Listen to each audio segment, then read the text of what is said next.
Poštovanje, dragi gledalci, kao i što sami vidite, današnji gost ovog intervjua jeste gospodin Milovan Brkić, novinar koji se bavi više decenija istražujući neke stvari koje niko nije smeo da istraži, niko nije smeo da postavi pitanje, ali evo ga, čovek živ, nećemo reći zdrav, jer nažalost to niste zbog posledica koje ste pretrpeli zbog borbe za istinom.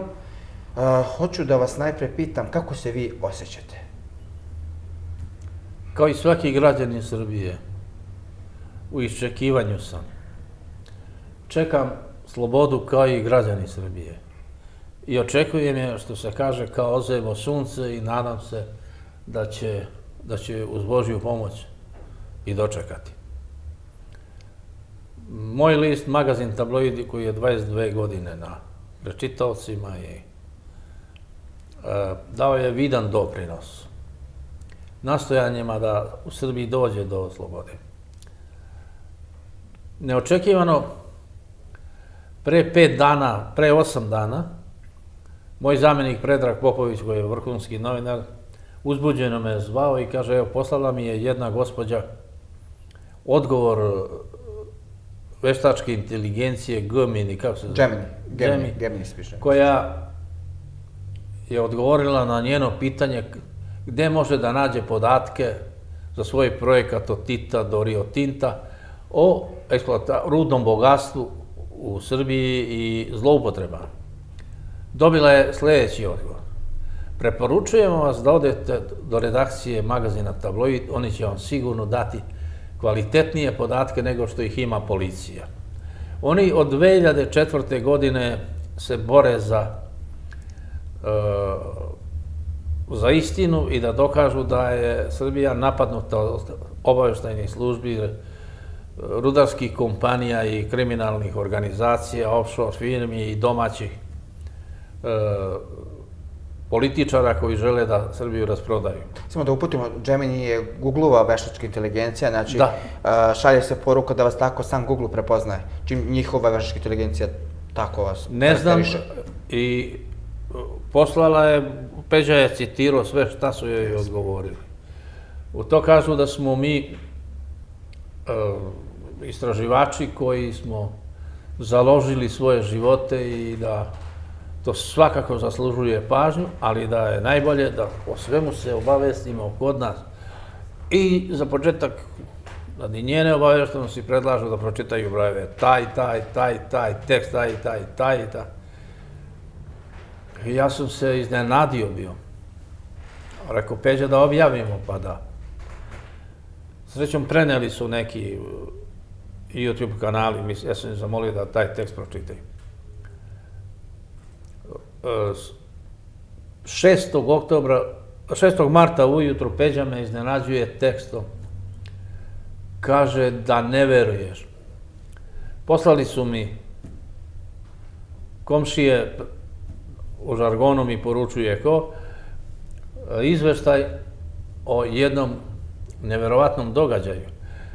Opisali su tehnologiju koju američka organizacija lovi srpske i ostale barajlije i kriminalce u trgovini, u švercu, u isplatama. U korupciji? O korupciji. Kaže ovako, Dubravka Đedović je 5. marta u 8 sati i 16 minuta poslala kriptovanu poruku u London na broj telefona koji smo otkrili i poruka je dekriptovana. Poruka glasi: obezbedili smo da možete da kupujete zemljište u Jadru. Od građana sve smo legalizovali po najboljoj ceni. Javite se, pošaljite odgovor u Nikoziji. U 8 sati 59 minuta stiže u 9 sati i 1 minut stiže odgovor iz Londona, kaže, pošiljka je otišla za Nikoziju već.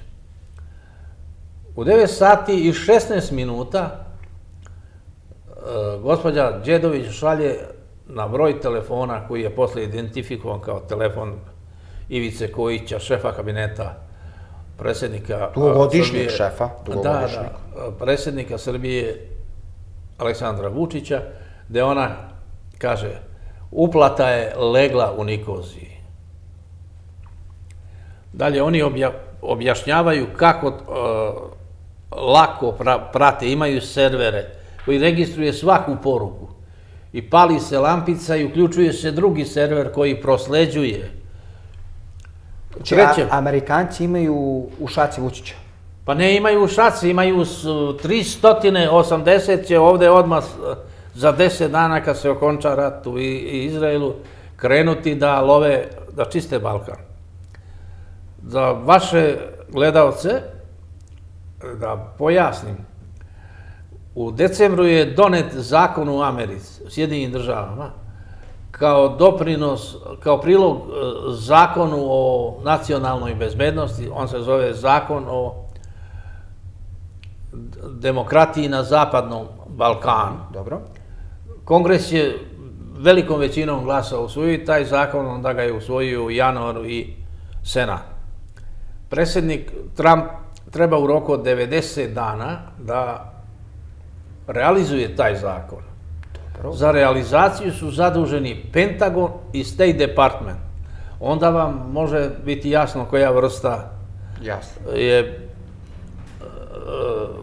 Koje sve organizacije, koje sve tehnologije su uključene. Ako Pentagon realizuje taj zakon, to znači da se uključuje i dejstva u privođenju pravdi onih ljudi. Mislite da može da prođe kao Maduro? Molim? Mislite da može da prođe kao Maduro? Pa Maduro je optužio na svedočenju Aleksandra Vučića detaljno, još dvojicu predsjednika sa Balkana, kako su vršili isplatu narkopošiljki, kako je išla transakcija novca, kako su iz Dubajija prebacivali te pošiljke u Ekvador, u zemlje porekla. Preko Dubaja mislite preko Emirata zbog firmi? Da, da. Aha. I Vučić će zajedno sa gospodinom Madurom odgovarati za nameštanje predsjedničkih izbora u Sjedinjenim državama. Maduro je opisao tu tehnologiju, kako je Srbija dala server, kako su išli preko Kanade i Venezuele i sigurno će predsjednik Vučić biti optužen. Protiv njega je optužnica sročena na 13 tačaka, za 13 teških krivičnih dela. Osim nameštanja izbora, on je optužuje kao vođa narkoklana za Balkan, za veliki broj ubistava, za korupciju, za podmićivanje. On i njegov brat i Nikola Petrović su vlasnici 3 kompanije za prevoz u Sjedinjenim državama. Imaju 8.000 teških kamiona za prevoz, za transport, od kojih su neki bili uključeni u transport amfetamina iz Meksika u Sjedinjene države. On odgovara i za falsifikovanje dokumenata, za podmićivanje više ljudi.